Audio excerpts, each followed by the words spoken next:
வணக்கங்க. என் பேர் பிரேம்குமார். நீங்கள் பார்க்குற சேனல் பேர் கிரிப்டோ கரன்சி சேனல். இந்த சேனல் நீங்கள் புதுசாக இருக்கீங்கன்னா சேனல் நம்ம கிரிப்டோ கரன்சி பிரைஸ் பிடிச்சிருக்கோம். கிரிப்டோ கரன்சி டெக்னிக்கல் ஆன்சர் பற்றி வீடியோ போடுவோம். உங்களுக்கு யூஸ்ஃபுல்லாக இருந்துச்சுன்னா சேனலை மறக்காமல் சப்ஸ்கிரைப் பண்ணிட்டு பக்கத்தில் இருக்க பெல் ஐக்கனை ப்ரெஸ் பண்ணிக்கோங்க. அது மட்டும் இல்லைங்க, நம்மளோட டெலகிராம் சேனலில் ஜாயின் பண்ணதாங்க லிங்க் நான் டிஸ்கிரிப்ஷனில் கொடுத்துருக்கேன். ஸோ மறக்காமல் ஜாயின் பண்ணிக்கோங்க. ஸோ வாங்க இப்போ வீடியோக்குள்ளே போகலாம். இப்போ நம்ம பிடிசி யூஎஸ்டி டவுன்லோட் பண்ணிக்கோங்க. டேட்டா வச்சுருக்கேன். ப்ரைஸு கரெக்டாக பார்த்தீங்கன்னா $66,900 இருக்குங்க. ஸோ ப்ரைஸ் என்ன பண்ணின்னு இருக்குது அப்படின்றது பார்த்தோன்னா,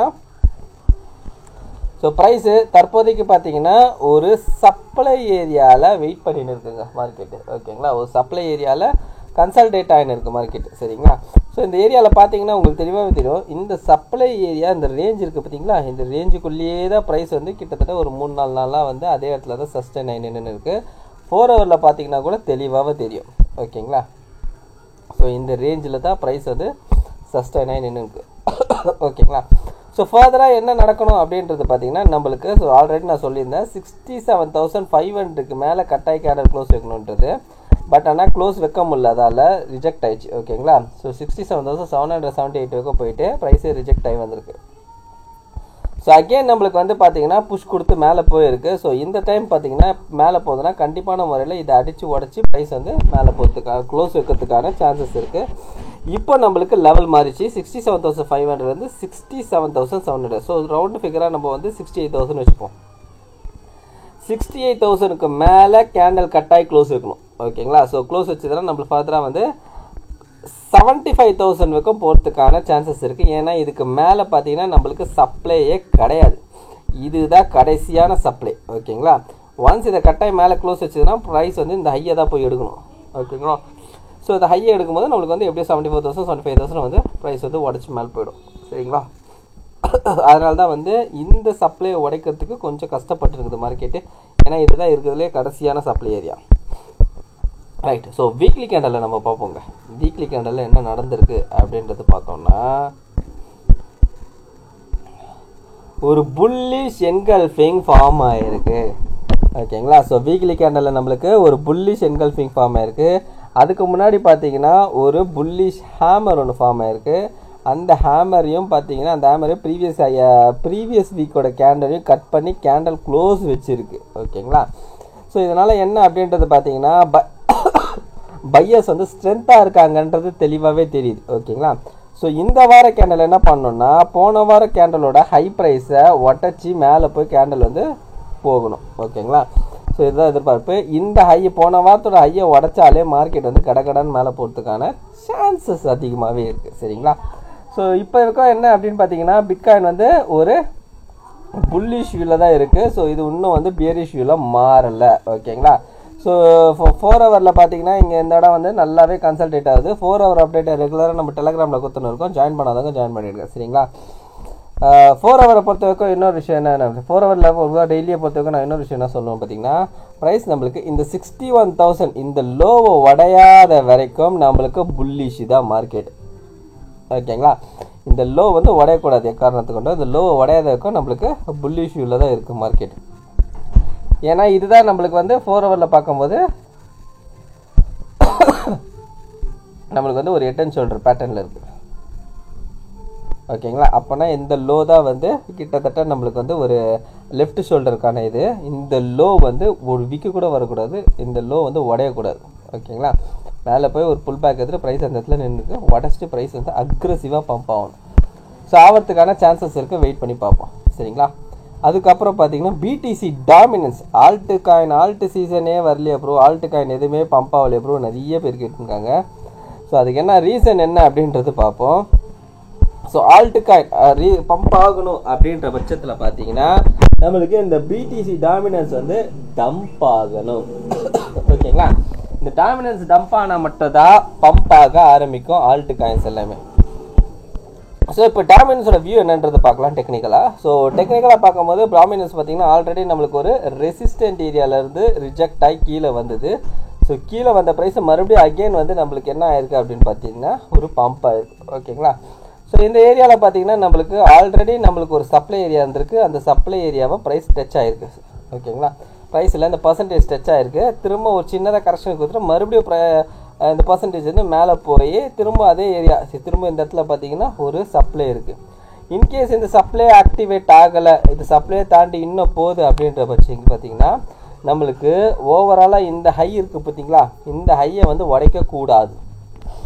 ஓகேங்களா, இந்த ஹையை உடைக்காமல் திரும்ப இந்த ஹையை வேணால் உடைக்கலாம். இந்த ஹையை உடைச்சி திரும்ப வந்து உள்ளே வரலாம். பிடிசி டாமினன்ஸ் வந்ததுன்னா நல்ல ஒரு கிராஷ் எக்ஸ்பெக்ட் பண்ணலாம். ஆனால் ஒருவேளை இந்த ஹையை இந்த பர்சன்டேஜ் வந்து உடைச்சிதுன்னா நம்மளுக்கு வந்து இந்த ஹை உடச்சி கேண்டில் வந்து க்ளோஸ் வைக்கக்கூடாது. ஓகேங்களா, விக்கு வேணால் போயிட்டு வரலாம், கேண்டில் க்ளோஸ் வைக்கக்கூடாது. அப்படி வச்சதுன்னா நம்மளுக்கு மேலே இருக்க சப்ளை ஏரியா பார்த்தீங்கன்னா இதுதான் 60%, 63% தான் வந்து ஒரு ஸ்ட்ராங்கஸ்ட் சப்ளை ஏரியா. இந்த ஏரியா தொட்டதுன்னா கண்டிப்பான முறையில் ஒரு பெரிய கிராஷ் வரும். ஓகேங்களா, பட் ஆனால் என்னை பொறுத்தவரைக்கும் நான் என்ன சொல்லுவேன்னா இந்த லெவலுக்கு போகிறதுக்கான வாய்ப்பு கொஞ்சம் கம்மியாக இருக்க மாதிரி தான் இருக்குது. பட் இந்த ஏரியாக்குள்ளே திரும்பணும், வெயிட் பண்ணி பார்ப்போம். இன்னும் வந்து திரும்பலை, அதாவது ஒரு கிராஷுக்கான இது சிக்னல் வந்து இன்னும் தரல. ஸோ திரும்பும். ஓகேங்களா, ஏன் இந்த டாமினன்ஸ் ஏறிக்கினே இருக்குது அப்படின்றது கேட்டிங்கன்னா சொல்கிறேன் பாருங்கள். So bitcoin ETF. ஓகேங்களா, ஸோ இந்த ETF வந்து அப்ரூவ் ஆகி ETF வந்து ஓடின்னு இருக்குது பிட்காயின். ஸோ இடிஎஃப்க்கு முன்னாடி வைக்க நம்மளுக்கு எப்படி இருக்கும் அப்படின்னு பார்த்தீங்கன்னா பிட்காயின் வந்து ஒரு நார்மலாக தான் ட்ரேட் ஆகுமே ஒழிய பெரிய லெவலுக்கு ஃபண்டு உள்ளே வராது. சரிங்களா, ஸோ ஒரு நார்மலான ரேஞ்சில் தான் ட்ரேட் ஆகினது பிட்காயின் ETF வரதுக்கு முன்னாடி. ஓகேங்களா, இப்போ நம்மளுக்கு பிட்காயினோட ETF அப்புறம் ஆகுதுனால பிட்காயினில் இப்போ ஃபண்டு ஃப்ளோ வந்து இன்க்ரீஸ் ஆகிருக்கு. ஸோ நியூயார்க் எக்ஸ்சேஞ்சில் பார்த்தீங்கன்னா இது வந்து லிஸ்டிங் ஆகிருக்குன்னா நியூயார்க் எக்ஸ்சேஞ்சில் ஸ்டாக் ட்ரேடர்ஸ்லாம் வந்து இதுக்குள்ளே வந்து இன்வெஸ்ட் பண்ணுறாங்க. ஸோ ETF அப்ரூவ் ஆகுதுனால பிட்காயினில் மட்டும் ட்ரேட் நடக்குது. ஸோ பிட்காயினில் அதிகப்படியான ஃபண்டு உள்ளே வர்றதுனால தான் நம்மளுக்கு டாமினன்ஸ் வந்து இறங்க மாட்டேங்குது, ஏறிங்கினே வருது. ஓகேங்களா, அதாவது டாமினன்ஸ் இறங்கணும்னா நம்மளுக்கு இத்தீரியமோட ETF அப்ரூவ் ஆகணும். ஓகேங்களா, இத்தீரியமோட ETF அப்ரூவ் ஆனால் மட்டும்தான் நமக்கு இப்போ என்ன பண்ணணும்னா பிட்காயினை ஓவர் பர்ஃபார்ம் பண்ணணும். ஓகேங்களா, அவுட் பர்ஃபார்ம் பண்ணணும் இத்தீரியம். அப்போதான் நம்மளுக்கு இது ஆல்ட் காயின் எல்லாமே பம்ப் ஆகும். ஓகேங்களா, ஸோ ஃபஸ்ட்டு நம்மளுக்கு பிட்காயினோட ETF அப்ரூவ் ஆயிடுச்சு, அதனால தான் பிட்காயின் நல்லா பம்ப் ஆயிடுச்சு. ஸ்டில்னா நம்மளுக்கு ஃபண்டு வந்து பிட்காயினில் தான் அதிகப்படியாக போதே ஒழிய ஆல்ட் காயினுக்கு ஃபண்டு இன்னும் பெரிய லெவலில் வரலை. இதுதான் ரியாலிட்டி. சரிங்களா, ஸோ ஆனால் நம்மளுக்கு வந்து பிட்காயினை எப்போ இத்தீரியம் அவுட் பர்ஃபார்ம் பண்ணுதோ அப்போதான் நம்மளுக்கு ஆல்ட் காயின் சீசனே வரும். சரிங்களா, அதே மாதிரி இன்னொரு விஷயம் என்ன அப்படின்றது பார்த்தீங்கன்னா இத்தீரியம் அவுட் பர்ஃபார்ம் பண்ணோம்னா இத்தீரியமோட ETF அப்ரூவ் ஆனால் மட்டும்தான் அவுட் பர்ஃபார்ம் பண்ண முடியும். இத்தீரியம் ETF வந்து அப்ரூவ் ஆகுமா அப்படின்னு கேட்டிங்கன்னா ஆகிறதுக்கான வாய்ப்பும் இருக்குது. ஓகேங்களா, அது ஆனால் மட்டும்தான் நம்மளுக்கு இத்தீரியம் வந்து பிட்காயினை அவுட் பர்ஃபார்ம் பண்ணும். அவுட் பர்ஃபார்ம் பண்ணி இத்தீரியம் எந்த லெவலுக்கு நல்லா கெயின் ஆகுதோ அப்போ தான் ஆல்ட் காயின் எல்லாமே நல்லா பம்ப் ஆகும். ஓகேவா, அது வரைக்கும் பார்த்தீங்கன்னா நம்ம வந்து ஆல்ட் காயினில் வந்து பெருசாக எதுவுமே எதிர்பார்க்க முடியாது. அதே மாதிரி இன்னொரு விஷயம் பார்த்தீங்கன்னா ஆல்ட் காயின் அப்படின்னு எடுத்துட்டோம் என்ன அப்படின்னு முதல்ல ஆல்ட் காயின் என்ன அப்படின்னு பார்த்தீங்கன்னா பிட்காயினை தவிர்த்து பாக்கி இருக்கிறது எல்லாமே ஆல்ட் காயின் தான். ஈவன் இத்தீரியம் கூட ஆல்ட் காயின் தான். ஓகேங்களா, இப்போ ஆல்ட் காயின் எடுத்துக்கிட்டிங்கன்னா கிட்டத்தட்ட லட்சக்கணக்கான காயின் இருக்கு. எல்லாமே சூப்பராக பர்ஃபார்ம் பண்ணிடுமா அப்படின்றது கேட்டிங்கன்னா தெரியாது. ஏன் அப்படின்னா நம்மளுக்கு ETF வந்து பிட்காயினும் இருக்குது இத்தீரியமும் இருக்குது. இது ரெண்டுத்துலேயும் வந்து இன்னும் இத்தீரியம் ETF அப்ரூவ் ஆகல. இன்கேஸ் ஆயிடுச்சுன்னா இத்தீரியம் ETF ப்ளஸ் வந்து பிட்காயின் ETF இது ரெண்டுத்தோட ETF இருக்கிறதுனால இது ரெண்டுத்துல ஃபண்டு ஃப்ளோ இன்க்ரீஸ் ஆகினே தான் இருக்கும். ஓகேங்களா, பிட்காயினில் வந்து ஃபண்டு ஃப்ளோ கம்மியாகும், பிட்காயினில் ஃபண்டு ஃப்ளோ இன்க்ரீஸ் வந்துக்கினே தான் இருக்கும். ஓகேங்களா, அதை வந்து இத்தீரியம் அப்போ இத்தீரியம் வந்து அவுட் பர்ஃபார்ம் பண்ணின்னு போகணும். ஓகேங்களா, போகணுமே ஒழிய அதுக்காக பிட்காயினில் வந்து ஃபண்டு கம்மியாகுன்றது கிடையாது. பிட்காயின்லேயும் ஃபண்டு வரும், அதை விட இத்தீரியமோட ஃபண்டு அதிகமாக போகணும். சரிங்களா, ஸோ அப்போது பாக்கி இருக்க ஆல்ட் காயின் எல்லாமே நல்லா பர்ஃபார்ம் பண்ணுமா பார்த்தீங்கன்னா என்னை பொறுத்தவரைக்கும் நான் சொல்லணும் அப்படின்றது பார்த்தீங்கன்னா இந்த வட்டி அது ஒரு கேள்விக்குறியாக மாறத்துக்கு கூட வாய்ப்புகள் இருக்குது. என்னப்பா இது பெரிய குண்டத்துக்கு போட்டியே அப்படின்னு நினச்சிங்கன்னா ஜஸ்ட் ஒரு சின்னதாக ஒரு திங்க் பண்ணி பார்த்தோம்னா இத்தீரியம் பர்ஃபார்ம் பண்ணும்போது ஆல்ட் காயினில் பர்ஃபார்மே பண்ணாதுன்னு கிடையாது, ஆல்ட் காயினில் சூப்பராக பர்ஃபார்ம் பண்ணும். ஆனால் எல்லாமே பர்ஃபார்ம் பண்ணுமான்னு கேட்டிங்கன்னா தான் அதுதான் தெரியாது. ஏன்னா இப்போ பார்த்தீங்கன்னா எக்கச்சக்கமான ஆல்ட் காயின் இருக்கிறதுனால ஃபண்டு பீரியம். ஆல்ரெடி பார்த்தீங்கன்னா பிட்காயினில் பார்த்தீங்கன்னா ஒரு 55% ஃபண்டு இருக்குது உள்ள. அதுலேருந்து நம்மளுக்கு வந்து ட்ராப் ஆக என்ன பொறுத்தவரைக்கும் நான் மேக்ஸிமம் எதிர்பார்க்குறது என்னென்னா ஒரு 43%, ஒரு 45லேருந்து 43% எதிர்பார்க்குறேன். ஓகேங்களா. பேலன்ஸ் வந்து ஒரு 60%, பேலன்ஸ் வந்து ஒரு 55% ஃபண்ட் இருக்குதுன்னு வச்சுக்கோங்க. ஓகே, 45% பிட்காயின் வருதுன்னு வச்சுக்கோங்க. பேலன்ஸ் வந்து 55% ஃபண்ட் இருக்குது. அந்த 55% ஃபண்டில் வந்து உங்களுக்கு இத்தீரியமே பார்த்தீங்கன்னா கிட்டத்தட்ட ஒரு 20% கிட்ட வச்சுருப்பான்னு நினைக்கிறேன். சரிங்களா. இப்போ பேலன்ஸ் இருக்கிற 20% வச்சுருந்தா கூட உங்களுக்கு பார்த்தீங்கன்னா கிட்டத்தட்ட வந்து பேலன்ஸ் 35% இருக்குது. அந்த 35% ஃபண்டு வந்து எல்லா இப்போ இருக்கிற எவ்வளோ ஆல்ட் காயின் இருக்கோ அதுக்கு எல்லாமே ஸ்ப்ளிட் ஆகும். ஓகேங்களா. ஸோ ஸ்ப்ளிட் ஆகும்போது அது எந்தெந்த லெவலுக்கு அதோட ப்ராஜெக்ட் எப்படி இருக்கோ அந்த ப்ராஜெக்ட்டுக்கு ஏற்ற மாதிரி தான் இது காயின்ஸ் எல்லாமே மூவ் ஆகும். ஓகேங்களா. அதனால என்னன்னா மேக்சிமம் வந்து ஒரு நல்ல தரமான ப்ராஜெக்ட் இருக்கிற காயின்ஸை வந்து ஹோல்டு பண்ணலாம், தாராளமாக ஹோல்டு பண்ணலாம். திரும்பவும் சொல்கிறேன், என்ன அப்படின்னு பார்த்தீங்கன்னா எல்லா ஆல்ட்டு காயினும் பர்ஃபார்ம் பண்ணுமா அப்படின்றது கேட்டிங்கன்னா அது தெரியாது.